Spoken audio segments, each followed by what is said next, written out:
কার্যক্রম বন্ধ হওয়া মোবাইল অপারেটর সিটিসেলের কর্মকর্তা কর্মচারীদের দায় সিটিসেল কর্তৃপক্ষকেই নিতে হবে বলে জানিয়েছেন ডাক ও টেলিযোগাযোগ প্রতিমন্ত্রী তারানা হালিম।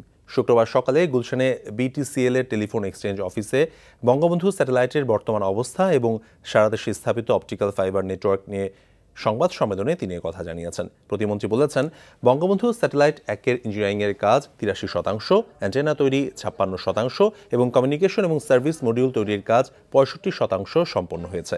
তিনি জানিয়েছেন, নির্ধারিত সময়ের মধ্যেই সব কাজ শেষ হবে। এছাড়া 58টি জেলায় অপটিক্যাল ফাইবার স্থাপনের কাজ অনেকখানি এগিয়েছে বলে তিনি জানান। সিটিসেল বিষয়ে সাংবাদিকদের প্রশ্নের জবাব দেন তিনি।